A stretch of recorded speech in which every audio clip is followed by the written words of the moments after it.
Good evening everyone. Welcome to today's the Hindu analysis. ఈరోజు Hindu analysis start చేసే ముందు చిన్న అనౌన్స్మెంట్. ఇక్కడ డేట్ రాస్తున్నాను, డేట్ గుర్తుపెట్టుకోండి. Date is 20th June 2021. So ఈ డేట్ అనేది ఎందుకు రాస్తున్నాను అంటే 20th June 2021 వరకు మన ఇన్స్టిట్యూట్లో ఆఫర్ చేసే అన్ని ప్రీమియం అండ్ ఫ్లాగ్షిప్ కోర్సెస్ మీద 5,000 రూపీస్ ఆఫర్ అనేది ఉండడం అనేది జరిగింది. 20th తర్వాత 5,000 రూపాయలు పెరగడం అనేది జరుగుతుంది.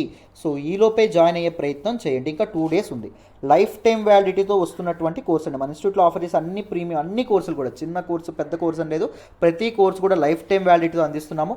యూపీఎస్సీ ఇన్ఫినిటీ ఇన్స్టాల్మెంట్స్ మీరు చూస్ చేసుకుంటే, మీరు ఇన్స్టాల్మెంట్స్ అంటే ఇక్కడ 5,000 లెక్క మీరు కట్టుకుంటే సరిపోతుందండి. నెలకు 5,000 చొప్పున చక్కగా పే చేయొచ్చు. యూపీఎస్ ఇన్ఫినిటీ ఇన్స్టాల్మెంట్స్ చూడండి, 60,000 రూపీస్ మామూలుగా. కాకపోతే 20th June లోపు జాయిన్ అయితే 55,000, అంటే 5,000 చొప్పున 11 ఇన్స్టాల్మెంట్లో మీరు కట్టుకోవచ్చు హ్యాపీగా. యూపీఎస్ ఇన్ఫినిటీ సింగిల్ పేమెంట్ చూడండి 50,000 మామూలుగా, కానీ 50,000 కాకుండా 45,000కి సింగిల్ పేమెంట్ చేస్తే మీకు అందిస్తున్నాం. వైజ్ డెసిషన్ తీసుకోండి. గ్రూప్ 1 ఇన్ఫినిటీ ఇన్స్టాల్మెంట్స్లో పే చేస్తే 40,000 కాదు 35,000 అవుతుంది. 20th June లో జాయిన్ అయితే 35,000 అంటే మీరు 7 ఇన్స్టాల్మెంట్లో 5,000 చొప్పున కట్టుకోవచ్చు. సింగిల్ పేమెంట్ చూడండి 30,000కి మాత్రమే ఇవ్వడం అనేది జరుగుతుంది. Optional courses public administration PSIR Suresh sir చెప్తారు, ఆంథ్రపాలజీ అండ్ సోషియాలజీ నేను చెప్తాను. సో మీరు ఏ ఆప్షనల్ అయినా విత్ బెస్ట్ మెటీరియల్ డీటెయిల్డ్గా మన అమ్మ భాషలో తెలుగు భాషలో నీట్గా ఎక్స్ప్లెయిన్ చేసే ప్రయత్నం అనేది చేస్తామండి. ఒకసారి శాంపుల్ వీడియోస్ చూడండి. మా వే ఆఫ్ టీచింగ్ అనేది మీకు నచ్చితేనే చక్కగా మీరు జాయిన్ అయ్యే ప్రయత్నం అయితే చేయండి. అదేవిధంగా అన్నింటి మీద మీకు 5,000 ఆఫర్ అనేది ఉంది ఈ కోర్సుల పైన. జాయిన్ అవ్వాలి అనుకుంటే ప్రత్యూష మేడం నెంబర్ 7893899553 ఈ నెంబర్కి ఫోన్ చేయండి. యూపీఎస్ ఇన్ఫినిటీ జాయిన్ అయితే మీకు daily mains answer writing practice అనేది చేపిస్తామమ్మా. అర్థమైంది? ఎవ్రీడే మీకు క్వశ్చన్ ఇస్తాం, మీరు ఆన్సర్ చేస్తారు. రెస్పెక్టివ్ ఫ్యాకల్టీ మెంబర్స్ కరెక్ట్ చేసి మీకు ఇండివిజువల్ పర్సనల్ ఫీడ్బ్యాక్ అనేది ఇవ్వడం అనేది జరుగుతుంది. లైఫ్ టైం వ్యాలిడిటీతో మీకు చెప్పడం అనేది జరుగుతుంది. దాంతోపాటు స్టూడెంట్ సెంట్రిక్ అప్రోచ్ అనేది ఉంటుంది. మీకు ఎలా అర్థమైతే మీకు ఎలా చెప్తే అర్థమవుతుందో అలాగే చెప్తాం. మీకు అర్థం అయ్యేంత వరకు ఓపిక్గా చెప్పడం అనేది జరుగుతుంది. We have a bunch of passionate faculty members. డీటెయిల్డ్గా మీరు ఎన్నిసార్లు అడిగితే అన్నిసార్లు చెప్తాం. బేసిక్స్ నుంచి మొదలుపెట్టి పూర్తి అడ్వాన్స్డ్ లెవెల్ వరకు మిమ్మల్ని తీసుకెళ్లే పూర్తి బాధ్యత మాది. మీరు జాయిన్ అయ్యే ముందే మీకు ఏం తెలీదు యూపీఎస్సీ గురించి అని మేము మైండ్లో పెట్టుకొని మీకు చెప్పడం అనేది జరుగుతుంది. పూర్తి అడ్వాన్స్ లెవెల్ వరకు మిమ్మల్ని తీసుకెళ్తాం. టాపిక్ వైజ్ టెస్ట్లు, గ్రాండ్ టెస్ట్లు ఇవన్నీ మీకు ఉంటాయి. సో హ్యాపీగా లైఫ్ టైం వ్యాలిడిటీతో నేర్చుకోండి. మీకు చాలా చాలా వ్యాలిడేషన్ అయితే ఉంటుంది. ఓకేనా? సో ఈరోజు హిందూ అనాలిసిస్ స్టార్ట్ చేద్దాం. గుర్తుపెట్టుకోండి, డేట్ చూడండి 20th June 2021. ఈలోపు జాయిన్ అయ్యే ప్రయత్నం చేయండి. సో మరి ఈరోజు హిందూ ఎనాలిసిస్ స్టార్ట్ చేద్దాం. జాగ్రత్తగా వినండి. ఈరోజు హిందూ ఎనాలిసిస్లో మనం మాట్లాడుకునే మొదటి ఆర్టికల్ వచ్చేసి Roy gave up Z category security. Very very important. Ministry of home affairs చెప్పారండి. సో జిఎస్ పేపర్ 3లో సెక్యూరిటీ ఆర్గనైజేషన్స్లో మనం చదువుకుంటాము. మనం ఈ ఆర్టికల్ నేను ద హిందూలోని ఢిల్లీ ఎడిషన్లో పేజ్ నెంబర్ 9 నుంచి సెలెక్ట్ చేసుకోవడం అనేది జరిగిందన్న. జాగ్రత్తగా వినండి. ఆర్టికల్ని డీటెయిల్డ్గా డిస్కస్ చేద్దాం. మనం Z category, X category, Y category అంటాం కదా, అసలు ఏంటి అవి, వీటన్నిటి గురించి తెలుసుకుందాం. జాగ్రత్తగా వినండి, మీకు ఈజీగా అర్థమవుతుంది. సో మొదట న్యూస్లోకి ఏమొచ్చిందో చూడండి. The Z category security cover given to Mukul Roy who returned to the Trinamool Congress last week along with his son has been withdrawn as sought by him according to the Union Ministry of Home Affairs. So Mukul Roy, he is a politician from West Bengal అండి. ఈయన రీసెంట్గా BJP నుంచి తృణమూల్ కాంగ్రెస్కి వెళ్ళారు. So BJP నుంచి తృణమూల్ కాంగ్రెస్కి shift అయిన తర్వాత, పార్టీ మారిన తర్వాత ఈయన ఏమన్నారు అంటే, సో సెంటర్ తనకు ప్రొవైడ్ చేసినటువంటి జెడ్ కేటగిరీ ఇంకా నాకు అవసరం లేదు, బీజేపీ పార్టీ వాళ్ళు, బీజేపీ గవర్నమెంట్ ప్రొవైడ్ చేసినటువంటి జెడ్ కేటగిరీ నాకు అవసరం లేదు అని చెప్పి అనడం చేత union ministry of home affairs ఏదైతే ఉంటుందో, జెడ్ కేటగిరీ ఏదైతే ఉంటుందో దాన్ని విత్డ్రా చేసుకోవడం అనేది జరిగింది. ఇది మనకు న్యూస్లోకి వచ్చింది. ఇంతకీ ఈ జెడ్ కేటగిరీ ఏంటి, what is the status of VIP security in India, ఎవరికి ప్రొవైడ్ చేస్తారు, వీటన్నిటి గురించి డీటెయిల్గా తెలుసుకుందాం. జాగ్రత్తగా వినండి. So VIP security, this protection is informally called VIP security. So Z category protection ఏదైతే ఉంటుందో దాన్ని విఐపీ సెక్యూరిటీ అని ఇన్ఫార్మల్గా అంటాం. And it is generally given to only to someone who holds position of consequence either in the government or in civil society. ప్రభుత్వంలో కానీ civil సొసైటీలో కానీ ఒక ఇంపార్టెంట్ రోల్ ప్లే చేసేటటువంటి వ్యక్తులు. సో ఒకవేళ వీళ్ళకి ఏమైనా అటాక్ జరిగితే, ఒకవేళ సోషల్ ఆర్డర్ కానీ గవర్నెన్స్ కానీ ఏమైనా ఇబ్బంది పడింది అనుకోండి, సో అలాంటి ఇన్ఫ్లుయెన్షియల్ పర్సన్స్ ఎవరైతే ఉన్నారో సివిల్ సొసైటీస్ నుంచి కానీ గవర్నమెంట్ నుంచి కానీ వాళ్ళకి ఈ సెక్యూరిటీ అనేది ప్రొవైడ్ చేయడం అనేది జరుగుతుంది. అందరికీ provide చేయరన్నమాట. Certain individuals, by reason of position they hold in government, are automatically entitled to security cover. So కొంతమందికి గవర్నమెంట్లో వాళ్ళు పోషించేటటువంటి పాత్రలు బట్టి, ప్రభుత్వంలో వాళ్ళు ఉండేటటువంటి హోదాని బట్టి కొంతమందికి సెక్యూరిటీ అనేది ఆటోమేటిక్గా వచ్చేస్తుంది. ఎవరు వాళ్ళు? The prime minister and his immediate family. ప్రధానమంత్రికి దాంతోపాటు అతని తాలూకా ఇమీడియట్ ఫ్యామిలీ మెంబర్స్. సో మన mother, father, brother, sister, immediate family members ఎవరైతే ఉన్నారో వాళ్ళకి రావడం అనేది జరుగుతుంది. ద హోమ్ మినిస్టర్ కూడా రావడం అనేది జరుగుతుంది. Officials such as national security adviser. So national security అడ్వైజర్లు అంటే officials, because they take care of the security issues in India. They are most vulnerable for security threats. వాళ్ళ మీద అటాక్స్ జరిగేటటువంటి అవకాశం కూడా ఉంటుంది హోమ్ మినిస్టర్ మీద, దాంతోపాటు మన తాలూకా నేషనల్ సెక్యూరిటీ అడ్వైజర్స్ మీద. సో అందుకోసం అని చెప్పి వీళ్ళకి స్పెషల్గా విఐపి సెక్యూరిటీ అనేది ప్రొవైడ్ చేస్తూ ఉన్నారు. ఆటోమేటిక్గా వాళ్ళ హోదాని బట్టి వాళ్ళకి విఐపి సెక్యూరిటీ అనేది వచ్చేస్తుంది అన్నమాట. But in cases where the central government decides to extend the security to an individual, the level of security needed by an individual is decided by the Ministry of Home Affairs. ఒకవేళ central government ఏదైనా person he is most influential in government, లేకపోతే he is the most influential in civil society అని చెప్పి మన తాలూకా central government అనుకుంది. Central government decide చేస్తుంది ఎవరికి సెక్యూరిటీ అనేది ఎక్స్టెండ్ చేయాలని చెప్పి సెంట్రల్ గవర్నమెంట్ డిసైడ్ చేయడం అనేది జరుగుతుంది. సో ఎంత security, what is the level of security అంటే ఎక్స్ సెక్యూరిటీ కావాలా, వై సెక్యూరిటీయా, జెడ్ ప్లస్సా, ఈ సెక్యూరిటీ ఎంతవరకు వాళ్ళకి సెక్యూరిటీ అందించాలని మినిస్ట్రీ ఆఫ్ హోమ్ అఫేర్స్ అనేది డిసైడ్ చేస్తుంది. Based on the inputs received from intelligence agencies which include the intelligence bureau, IB and research and analysis wing, రా. IB and రా నుంచి ఇన్పుట్స్ తీసుకొని నిజంగా అతనికి ఎంతవరకు థ్రెట్ ఉంది, నిజంగా ఆయన మీద థ్రెట్ ఏమైనా ఉందా, ఇలాంటి విషయాలన్నీ పరిగణలోకి తీసుకొని ministry of home affairs the level of security అనేది ఆ వ్యక్తికి ప్రొవైడ్ చేయడం అనేది జరుగుతుంది. అదర్ దాన్ దీస్ మెంబర్స్ అండి, ప్రైమ్ మినిస్టర్కి, హోమ్ మినిస్టర్కి, నేషనల్ సెక్యూరిటీ అడ్వైజర్కి థ్రెట్ ఉన్నా లేకపోయినా వాళ్ళు కన్ఫామ్గా సెక్యూరిటీ ప్రొవైడ్ చేస్తారు. But other than those people వీళ్ళకి ఎక్స్ట్రా సెక్యూరిటీ, ఎవరైతే ఇండివిజువల్స్కి థ్రెట్ ఏదైతే ఉందో ఆ థ్రెట్ని క్యాలిక్యులేట్ చేసి ఎక్స్ట్రా సెక్యూరిటీ అనేది ప్రొవైడ్ చేయడం అనేది జరుగుతుంది. Now there are broadly 6 categories of security cover. మొత్తం 6 కేటగిరీస్ ఉన్నాయండి విఐపి సెక్యూరిటీలో. X category, Y category, Y plus category, Z category, Z plus category and SPG category, special protection group అని కూడా అనడం అనేది జరుగుతుంది. ఏ కేటగిరీస్ అమ్మా? X, Y plus, Z plus and SPG category ఏవైతే ఉన్నాయో ఇవన్నీ ఉండడం అనేది జరుగుతుంది. There were 6 categories. SPG is meant only for the prime minister and his immediate family members. So special protection group అనేది ఓన్లీ ప్రైమ్ మినిస్టర్, ప్రధానమంత్రి గారికి and his immediate family members ఎవరు చెప్పాను కదా ఇందాక, father, mother, brother, sister, wife, వీళ్ళందరూ immediate family members, son, వీళ్ళందరూ immediate family members అవ్వడం అనేది జరుగుతుంది. వాళ్ళకి ప్రొవైడ్ చేయడం అనేది జరుగుతుంది. Other protection categories can be provided to anyone about whom the centre or state governments have inputs of a threat. So ఈ అదర్ ఏవైతే ఉంటాయో that is X, Y plus, Z plus, remaining 5 categories ఏవైతే ఉన్నాయో అవి all the other individuals వాళ్ళ threat ఏదైతే ఉంటుందో థ్రెట్ని బట్టి వాళ్ళకి ప్రొవైడ్ చేయడం అనేది జరుగుతుంది. అదే ఆ థ్రెట్ని ఎవరు? ఐబీ అండ్ రా ఏవైతే ఉంటాయి ఈ రెండు ఇది చేయడం అనేది జరుగుతుందమ్మా. బేస్డ్ ఆన్ సమ్ ఇన్పుట్స్ ఆ రెండు క్యాలిక్యులేట్ చేయడం అనేది జరుగుతుంది. there are various kinds of security cover even within these levels. So దీనిలో కూడా within these categories x, y plus z plus categories ఏవైతే ఉన్నాయో దానిలో అదర్ లెవెల్స్ కూడా ఉన్నాయి. Security cover other kinds of security cover ఉన్నాయి. ఫస్ట్ సెక్యూరిటీ ఆఫ్ రెసిడెన్స్, మీ అందరికీ తెలుసు ఇంటి దగ్గర కాపలా కాస్తారు. మొబైల్ సెక్యూరిటీ, వీళ్ళు ట్రావెల్ చేస్తున్నప్పుడు వీళ్ళతో పాటు కాపలాగా వస్తారు, అదర్ వేరే వెహికల్లో కానీ ఆయన వెహికల్లో కానీ ట్రావెల్ చేస్తారు. ఆఫీస్ సెక్యూరిటీ, ఈయన తాలూకా ఆఫీస్ ఏదైతే ఉంటుందో, కార్యాలయం ఏదైతే ఉంటుందో అక్కడ సెక్యూరిటీ కాస్తారు. ఇంటర్ స్టేట్ సెక్యూరిటీ, ఒక స్టేట్ నుంచి వేరే స్టేట్కి వెళ్ళేటప్పుడు కూడా వీళ్ళ సెక్యూరిటీ ఏదైతే ఉంటుందో, అంటే ప్రతిసారి ఆ స్టేట్లో తిరిగినప్పుడు మొబైల్ సెక్యూరిటీ అంటే ఎక్కడికి వెళ్ళినా తోడుగా వస్తారు. ఇంటర్ స్టేట్ సెక్యూరిటీ ఓన్లీ ఒక స్టేట్ నుంచి వేరే స్టేట్కి వెళ్ళినప్పుడు మాత్రమే సెక్యూరిటీగా వస్తారు. ఆ స్టేట్లో తిరిగేటప్పుడు మొబైల్ సెక్యూరిటీ ఉండదు అన్నమాట. అర్థమైందా? These are some various kinds of security covers అమ్మ. నెక్స్ట్ చూడండి. The number of personnel guarding the protectee differ from category to category.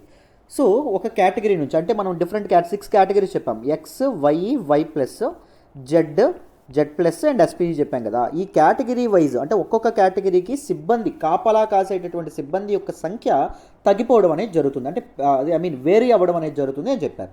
The X category on average entails just 1 gunman protecting the individual. X category is the very basic level of protection అండి. X కేటగిరీలో only ఒక gunmen మాత్రమే ఆయనకు తోడుగా ఇవ్వడం అనేది జరుగుతుంది. Z plus category protectees have 10 security personnel, whereas నువ్వు జెడ్ ప్లస్ మీకు ప్రొవైడ్ చేస్తే మొత్తం 10 security personnel for mobile security, అంటే మీరు తిరిగేటప్పుడు 10 సెక్యూరిటీ ఉంటారంట. And 2+8 on rotation for residence security. So ఇద్దరు రెసిడెన్స్ ఏదైతే ఉంటుందో, వాళ్ళ ఇల్లు ఏదైతే ఉంటుందో ఇంటి దగ్గర కాపలా కాయడం అనేది జరుగుతుంది. అంటే మొత్తం 10 మంది ఉంటారు. ఈ 10 మంది కూడా ఏం చేస్తారు, షిఫ్ట్ల వైజ్గా మారుతూ ఉండడం అనేది జరుగుతుంది. అర్థమైందా? సో జెడ్ ప్లస్ కేటగిరీలో మీకు ఇలాంటి సెక్యూరిటీ అనేది ప్రొవైడ్ చేస్తారు అని చెప్పి మనకి ఇక్కడ చెప్పారండి. నెక్స్ట్ చూడండి. Now what are the different forces involved in VIP security. VIP సెక్యూరిటీలో ఇన్వాల్వ్ అయ్యే డిఫరెంట్ ఫోర్సెస్ చూడండి, ఎవరెవరు ఉన్నారో చూద్దాం. Protectees get residence security from state police but mobile security from a central armed police force. So ఈ protectees ఎవరైతే protection రావడం అనేది జరుగుతుందో, ఎవరికైతే విఐపీ సెక్యూరిటీ ప్రొవైడ్ చేస్తారో వాళ్ళకి రెసిడెన్స్ సెక్యూరిటీ, ఇంటి దగ్గర కాపలా ఎవరు కాస్తారు, స్టేట్ పోలీస్ నుంచి వాళ్ళకి రావడం అనేది జరుగుతుంది. హోమ్ గార్డులు వీళ్ళందరూ ఉంటారు కదా, మీ అందరికీ తెలుసు. బట్ మొబైల్ సెక్యూరిటీ అనేది central armed police force CAPF వాళ్ళు ప్రొవైడ్ చేయడం అనేది జరుగుతుంది. సో ఒక ప్లేస్ నుంచి ఇంకో ప్లేస్కి తిరిగేటప్పుడు ఈ పోలీస్ ఫోర్స్ అనేది కాపలా కాయడం అనేది జరుగుతుంది. For VIPs other than the prime minister కాకుండా అదర్ విఐపీస్ ఎవరైతే ఉన్నారో, the government has mandated the national security gourd, central reserve police force and the central industrial security force to provide the security cover. Prime minister కాకుండా మిగిలినటువంటి VIPs ఎవరైతే ఉన్నారో వాళ్ళకి ఎవరు provide చేస్తారు, ఒకటి నేషనల్ సెక్యూరిటీ గార్డ్, దాంతోపాటు CRPF central reserve police force ఏదైతే ఉంటుందో సిఆర్పిఎఫ్, అండ్ దాంతోపాటు central industrial security force CASF ఏవైతే ఉన్నాయో వీళ్ళందరూ సెక్యూరిటీ ప్రొవైడ్ చేయడం అనేది జరుగుతుంది. అర్థమైందా? రెసిడెన్స్ సెక్యూరిటీ స్టేట్ పోలీసే ప్రొవైడ్ చేస్తారు. మొబైల్ సెక్యూరిటీ గురించి మనం మాట్లాడుతున్నాం. The government has intended over the years to reduce the burden of VIP security on the NSG.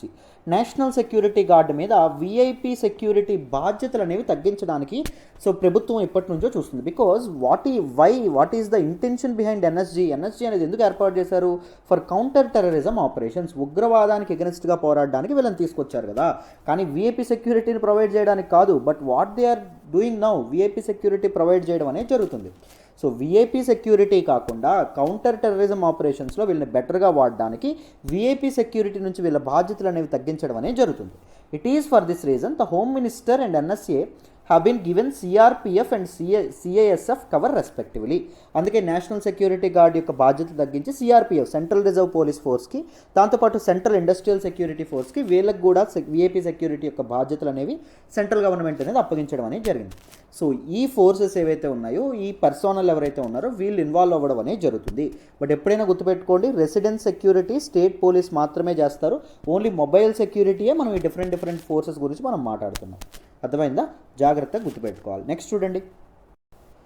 Now let us look at paying for the protection. మరి వీళ్ళు VIP సెక్యూరిటీకి payment ఎలా ఉంటుంది చూడండి, ఎలా పే చేయాలి, ఎలా చేస్తారు. On assessment by the intelligence agencies. ఒకవేళ ఇంటెలిజెన్స్ బ్యూరో కానీ, ఐబీ కానీ, లేకపోతే వాళ్ళు ఎవరైతే ఉన్నారో వాళ్ళు గవర్నమెంట్ లేదా సివిల్ సొసైటీస్లో ఈ వ్యక్తి ఎవరైతే ఉన్నారో పలానా వ్యక్తి మోస్ట్ ఇన్ఫ్లుయెన్షియల్ పర్సన్ అని డిసైడ్ అయ్యారనుకోండి, వాళ్ళకి థ్రెట్ ఉంది, వాళ్ళకి సెక్యూరిటీ ప్రొవైడ్ చేయాలని డిసైడ్ అయ్యారనుకోండి, అప్పుడు the protection will be free అమ్మ. Anyone to whom the government provide security after assessment by intelligence agencies get the protection for free. వాళ్ళకి ఉచితంగా ప్రొటెక్షన్ అనేది లభించడం అనేది జరుగుతుంది. However, those who have an elaborate security cover such as those Z and Z+ categories, కానీ Z and Z+ categories తీసుకునేటటువంటి వ్యక్తులు ఎవరైతే ఉంటారో ఆ వ్యక్తులు they have to consider accommodation for the security personal on their own. జీతాలు ఇవ్వక్కర్లేదు, కానీ accommodation and food ఏవైతే ఉంటాయో అవి మాత్రం వాళ్ళే చూసుకోవాలి. Z category personal and Z+ category పర్సోనల్కి 10 మంది ఉంటారని చెప్పామా, వాళ్ళకి ఫుడ్ మాత్రం వీళ్ళే పెట్టాలి, గవర్నమెంటే మొత్తం చెల్లిస్తుంది. అదే ఇంటెలిజెన్స్ బ్యూరో ఒకవేళ డిసైడ్ చేస్తే, అసెస్మెంట్ ద్వారా డిసైడ్ చేస్తే ఆయనకు సెక్యూరిటీ అవసరం అనుకుంటే. ఒకవేళ ప్రైవేట్ ఇండివిజువల్స్, ఇప్పుడు ఎవరైనా నాకు థ్రెట్ అనేది ఉంది అని చెప్పి, ఇఫ్ యు ఆర్ వెల్కమింగ్, నీకు ఇప్పుడు ఒక సెక్యూరిటీ కావాలని నువ్వు కోరుకుంటున్నావు అనుకో, అప్పుడు you have to right a letter to IB and వీళ్ళు నీ రిక్వెస్ట్ మీద వీళ్ళు ఏం చేస్తారు, వీళ్ళు అసెస్మెంట్ అనేది చేస్తారు. అసెస్మెంట్ చేసి ఒకవేళ వాళ్ళు నిజంగా థ్రెట్ ఉంది నీకు అని భావిస్తేనే వాళ్ళు పర్సోనల్ అనేది, వాళ్ళ సిబ్బంది ఎవరైతే ఉంటారో సెక్యూరిటీ అనేది ప్రొవైడ్ చేస్తారు. సెక్యూరిటీ అనేది ప్రొవైడ్ చేస్తే మరి వాళ్ళకి జీతాలు ఎవరు కట్టాలంటే నువ్వు కట్టాలి. చూడండి, those who apply for security but their case is not having consequences on government and civil society. So government మీద సివిల్ సొసైటీ మీద ఇన్ఫ్లుయెన్స్ చేయగలిగేటటువంటి పర్సన్ నువ్వు కాదనుకోండి, ఇండివిజువల్ నువ్వు కాదు, but still you have threat ఉందని నువ్వు భావించి నువ్వేమనుకుంటున్నావు, నీకు సెక్యూరిటీ కావాలనుకుంటున్నావు. అప్పుడు నీకు ఏదైతే సెక్యూరిటీ ప్రొవైడ్ చేస్తారో వాళ్ళకి నువ్వేం చేయాలి, డబ్బులు అనేవి పే చేయాలి. The government can charge a private individual for their security cover even after assessing a threat to them. So only నువ్వు నాకు ఇప్పుడు థ్రెట్ ఉంది, నాకు సెక్యూరిటీ కావాలి సార్ అంటే కుదరదు. నీకు వెంటనే వాళ్ళు ఏం చేస్తారు, ముందు నీ థ్రెట్ని వాళ్ళు అసెస్ చేసిన తర్వాత మాత్రమే సెక్యూరిటీని పంపిస్తారు. బట్ ఆ సెక్యూరిటీ నువ్వేం చేయాలి, పే మాత్రం తప్పకుండా చేయాలి. You have to pay for your VIP security cover. అర్థమైందా? So this is all about different categories of protection అమ్మ, విఐపి సెక్యూరిటీ.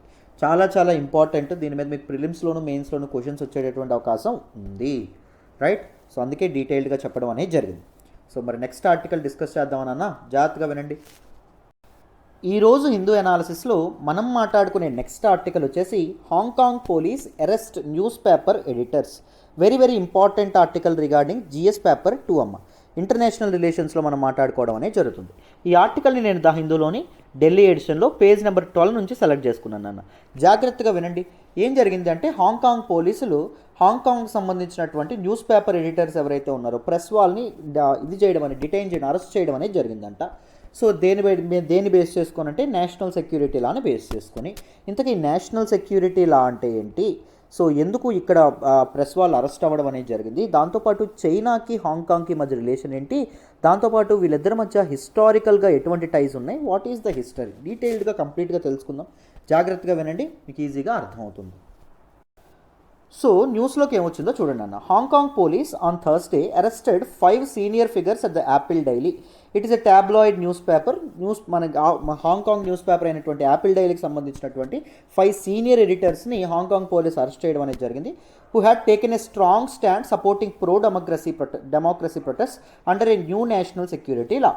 మనకి చైనా ఏదైతే ఉంటుందో, చైనా అనేది కమ్యూనిజం అనేది ఫాలో అవ్వడం అనేది జరుగుతుంది. బట్ చైనాలో ఒక పార్ట్ అయినటువంటి హాంకాంగ్ ఏదైతే ఉంటుందో, Hong Kong is a special administrative region of China అండి. సార్ అని చెప్పి అనడం అనేది జరుగుతుంది. అర్థమైందా? సో చైనా ఏదైతే ఉంటుందో, చైనాలో special administrative region of China అయినటువంటి హాంకాంగ్ ఏదైతే ఉంటుందో, హాంకాంగ్లో డెమోక్రసీ, ప్రజాస్వామ్యం కావాలని చెప్పి ఎప్పటి నుంచో ప్రొటెస్ట్ జరుగుతున్నాయి. ఈ ప్రొటెస్ట్కి సంఘీభావం తెలుపుతూ, ఈ ప్రొటెస్ట్ని సపోర్ట్ చేస్తూ రాసినటువంటి మన తాలూకా ఎడిటర్స్ ఎవరైతే ఉంటారో, న్యూస్ పేపర్ ఎడిటర్స్ని అండర్ న్యూ నేషనల్ సెక్యూరిటీల ప్రకారం హాంకాంగ్ పోలీసులు అరెస్ట్ చేయడం అనేది జరిగిందంట. సో ఎందుకు అరెస్ట్ చేశారు, హిస్టరీ చూడండి, మీకు డీటెయిల్గా అర్థమవుతుంది. సో ఈ ఆర్టికల్ మీకు అర్థం కావాలంటే ముందు మీరు చైనా హాంకాంగ్ రిలేషన్షిప్ గురించి కంప్లీట్గా అర్థం చేసుకోవాలి. మొదట హాంకాంగ్ చూడండి.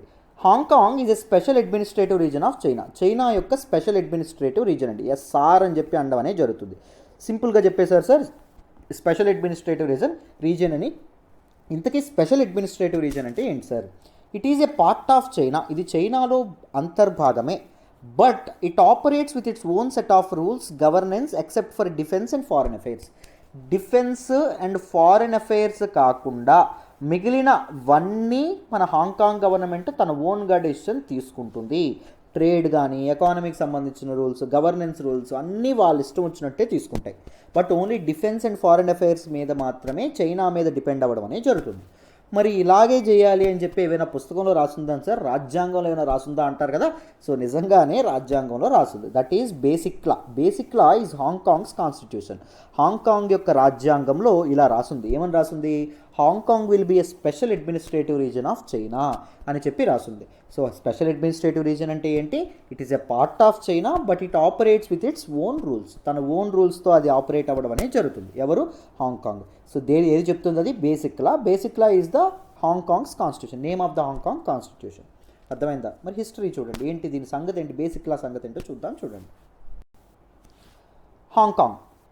Hong Kong has its own government. హాంకాంగ్కి తన సొంత ప్రభుత్వం ఉంది. హాంకాంగ్కి తన ఓన్ జ్యుడిషియరీ ఉంది. హాంకాంగ్కి తన ఓన్ కరెన్సీ ఉంది. హాంకాంగ్కి తన own trade relations with other నేషన్స్లో ట్రేడ్ రిలేషన్స్ తన సొంతంగా ఉంది. హాంకాంగ్కి ఒక ఫ్లాగ్, ఒక జెండా కూడా ఉంది. So Hong Kong works with its own rules and own principles అండి. అందుకే హాంకాంగ్ అండ్ చైనా రిలేషన్ ఏమంటామంటే 1 country 2 systems అంటాం.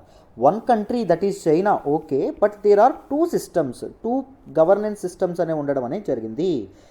రెండు వేరు వేరు పరిపాలనా విభాగాలు ఏవైతే ఉన్నాయో ఉండడం అనేది జరిగింది. Own legislature, own executive, own judiciary, complete own, except for only defence and foreign అఫైర్స్లో మాత్రమే మన తాలూకా హాంకాంగ్ చైనా మీద డిపెండ్ అవుతుంది. ఇలా డిపెండ్ అవ్వాలని చెప్పేటటువంటి ఇదేంటి, మళ్ళీ చెప్తున్నాను, basic law. Basic law is the constitution of Hong Kong. జాగ్రత్తగా గుర్తుపెట్టుకోండి. చూడండి next, let us look at some history.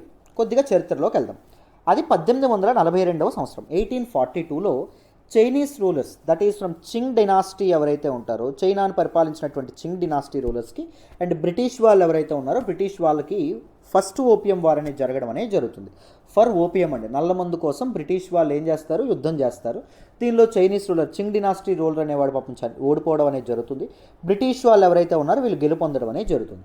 British వాళ్ళు గెలుపొందారు కాబట్టి హాంకాంగ్ ఏదైతే ఉంటుందో, చైనాలో అప్పటికి భాగమైనటువంటి చింగ్ డినాసిటీ యొక్క టెరిటరీ అయినటువంటి హాంకాంగ్ ఏదైతే ఉంటుందో అది బ్రిటిష్ వాళ్ళకి లీజ్కి అప్పగించడం అనేది జరుగుతుంది. ఎవరు అప్పగిస్తారు, మన తాలూకా చింగ్ డినాసిటీ రూలర్స్ ఎవరైతే ఉన్నారో వాళ్ళు. నెక్స్ట్ 1860లో 1860లో ఏమవుతుంది, సెకండ్ ఓపియం వార్ అనేది జరగడం అనేది జరుగుతుంది. సేమ్ వీరిద్దరికి మధ్య, అంటే మన చింగ్ డినాసిటీ రూలర్ అండ్ బ్రిటిష్ వాళ్ళకి మధ్య.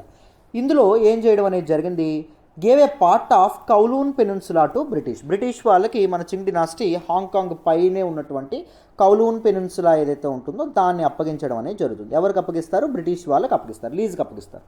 Both the places given to British as lease for a period of 99 years in 1898. ఈ రెండు ప్రదేశాలు కూడా బ్రిటిష్ వాళ్ళకి 99 ఏళ్ళు లీజ్కి ఇవ్వడం అనేది జరుగుతుంది. ఎప్పుడు ఇస్తారు, 1898లో, 1898లో. మా వరకు మరి మీరు ఎంటర్ అవ్వకండి అయ్యా బాబు, మా పరిపాలన మేము చేసుకుంటాం, ఈ రెండు ప్రాంతాలని మాత్రం ఓపియం బాగా పండుతుంది కదా, ఈ రెండు ప్రాంతాలు మీరు చక్కగా ఉంచుకోండి అని చెప్పడం అనేది జరుగుతుంది. 1898లో ఇస్తారు. అంటే మనకి దీని ప్రకారం ఏంటి, లీజ్ ఎంతవరకు, 1898 నుంచి లీజ్ ఎంత అవుతుంది, 1997లో ఎండ్ అవ్వడం అనేది జరుగుతుంది.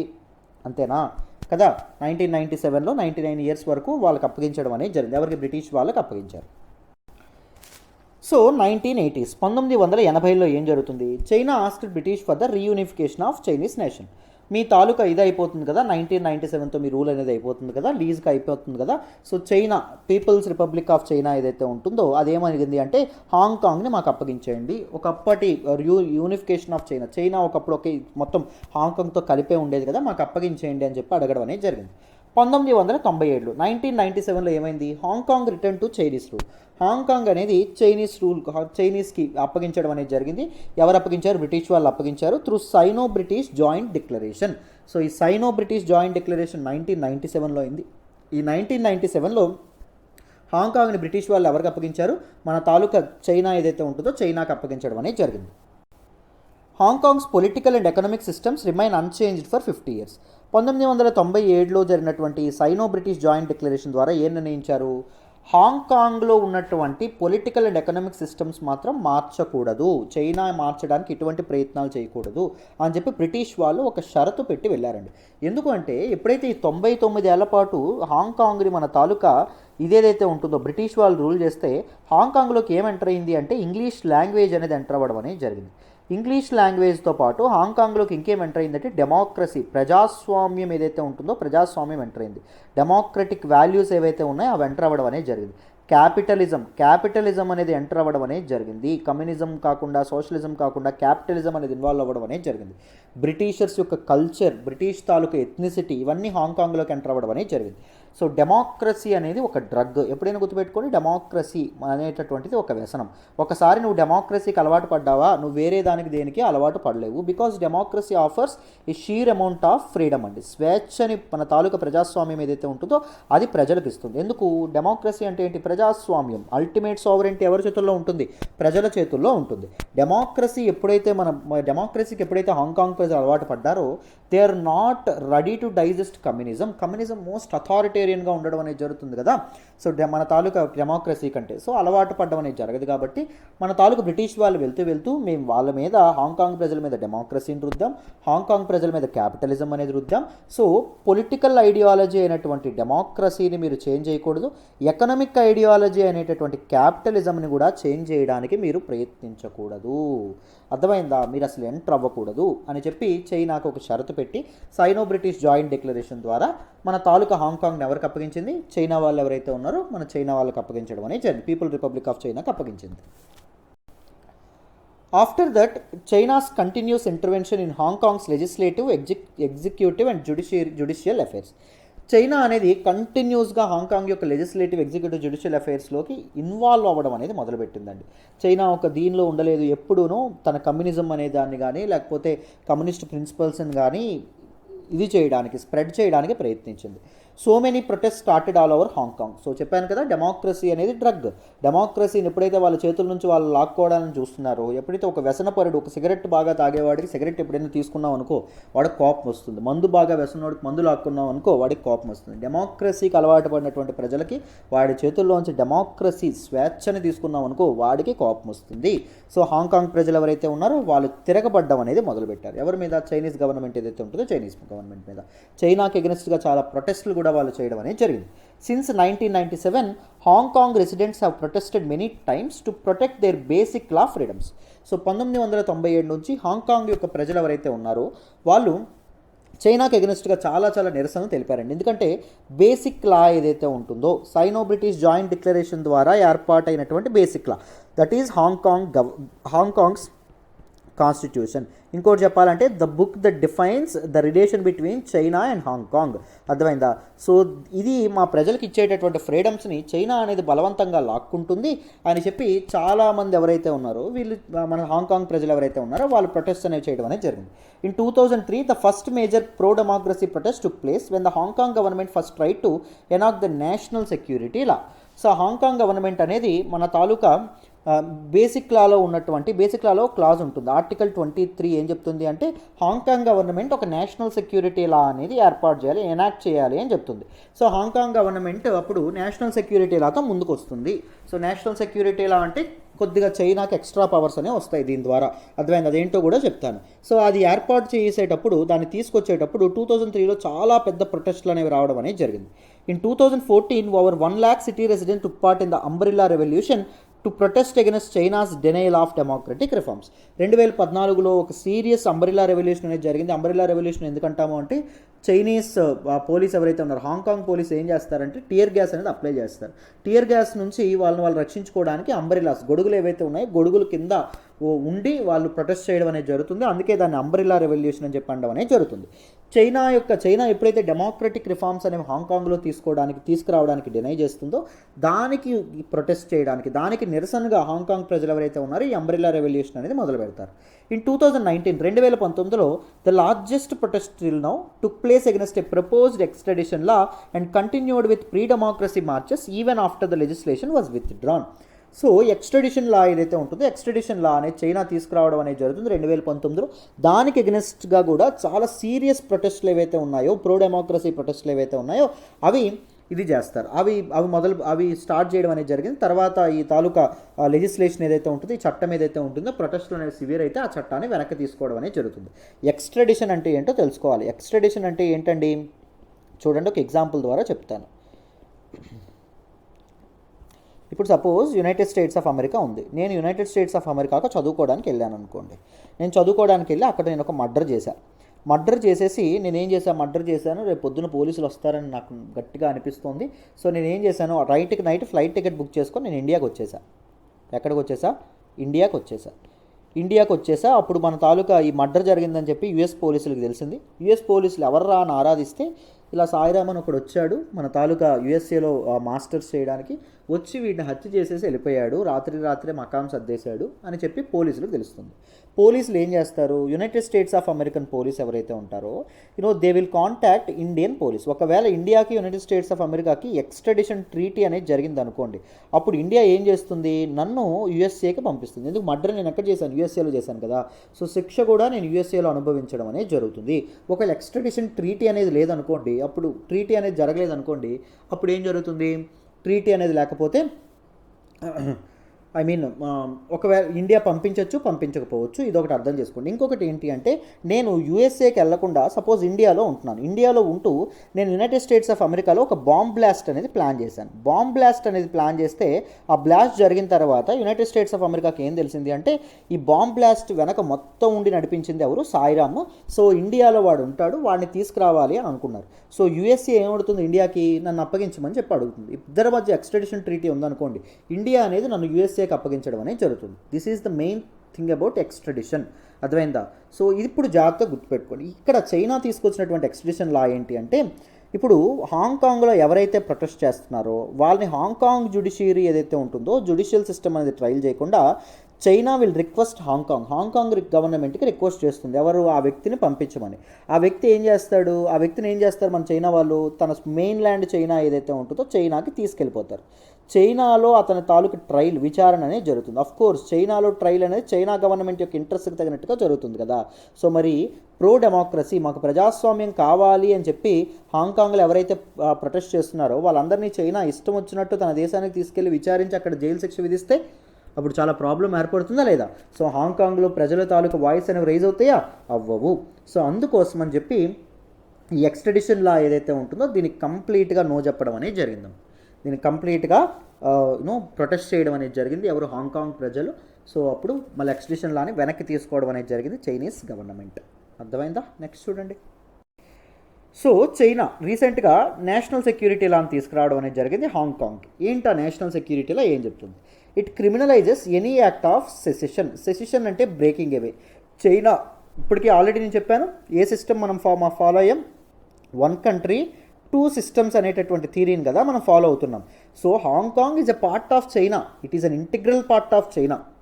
అలా కాకుండా హాంకాంగ్ని వేరే దేశంగా ఇదైపోతాము, సెషనిస్ట్ మూమెంట్స్ అనేవి స్టార్ట్ చేస్తాము, హాంకాంగ్ అనేది సెపరేట్ కంట్రీ అవ్వాలి అనే విధంగా నువ్వు ప్రొటెస్ట్ అనేవి మొదలుపెట్టావు అనుకో, బ్రేక్ ఇవే అవ్వాలనుకున్నావు అనుకో చైనా నుంచి, then you will be penalised, నిన్ను క్రిమినల్గా పరిగణిస్తారు.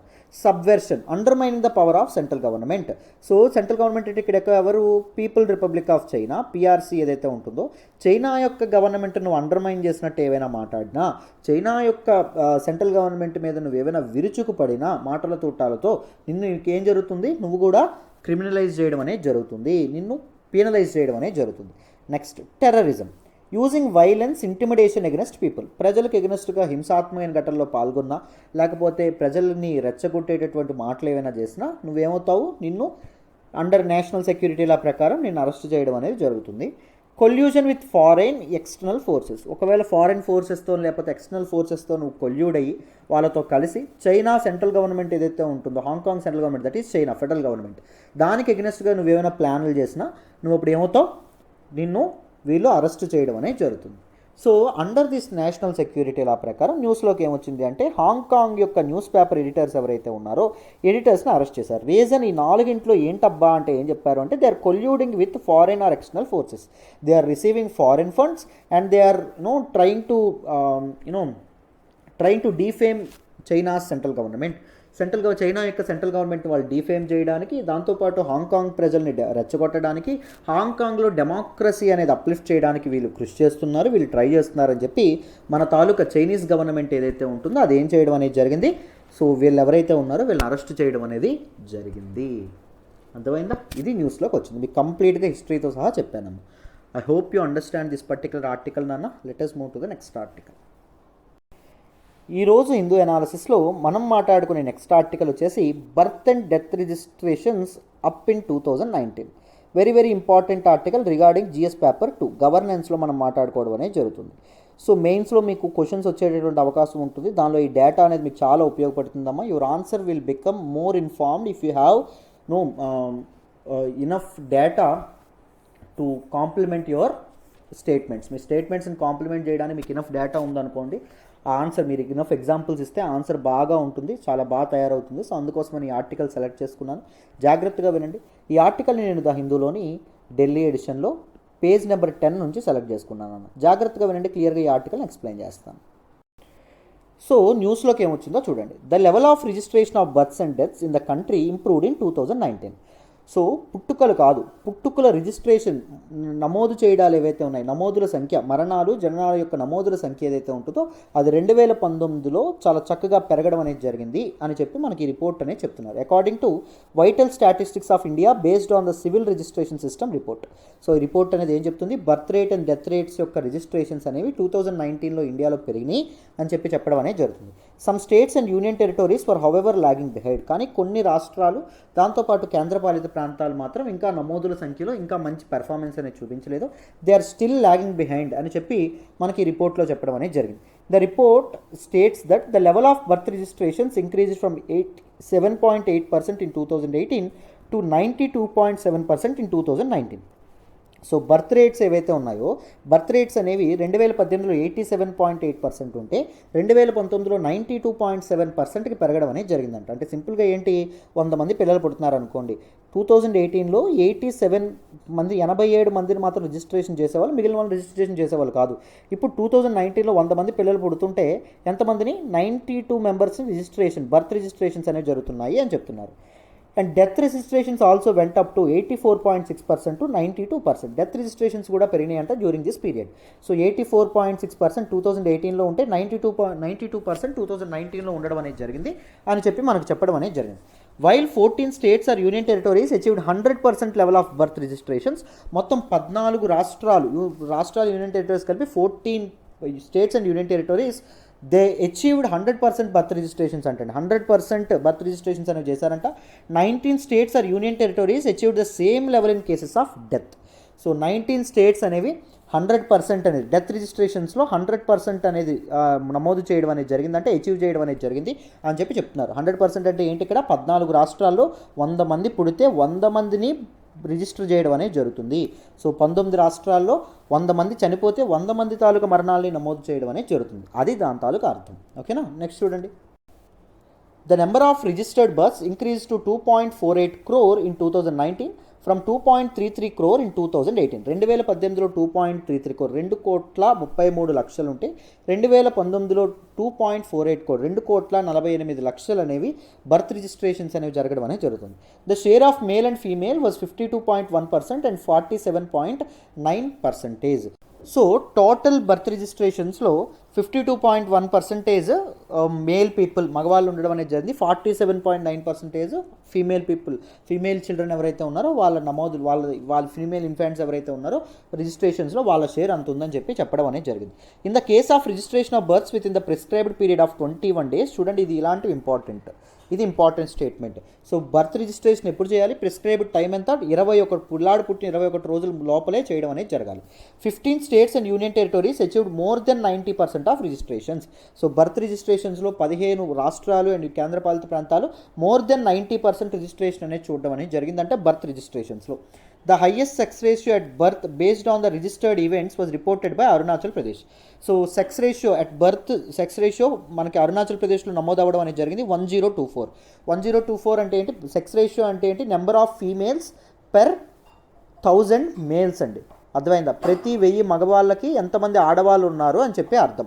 పుట్టేటప్పుడు చూడండి, ప్రతి 1000 మంది మగపిల్లలు పుడతా ఉంటే వాళ్ళకి అరుణాచల్ ప్రదేశ్లో 1024 మంది ఆడపిల్లలు ఎవరైతే ఉన్నారో వాళ్ళు పుడుతున్నారంట.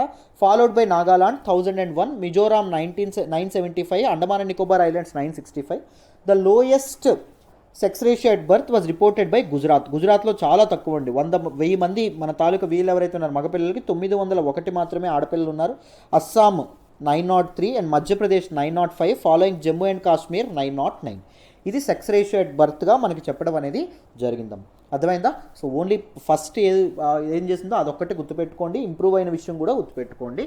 ఆన్సర్ రైటింగ్లో మీకు ఇవన్నీ ఉపయోగపడతాయి. ఓకేనా, నెక్స్ట్ చూడండి అమ్మ. The number of registered deaths increased from 69.5 lakh in 2018 to 76.4 lakh in 2019.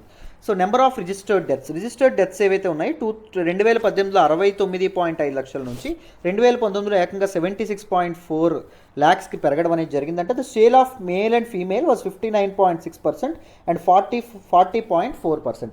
Male deaths registration అయితే 59.6 అండ్ ఫీమేల్ డెత్ రిజిస్ట్రేషన్ దానిలో 40.4 అని చెప్పడం అనేది జరిగింది.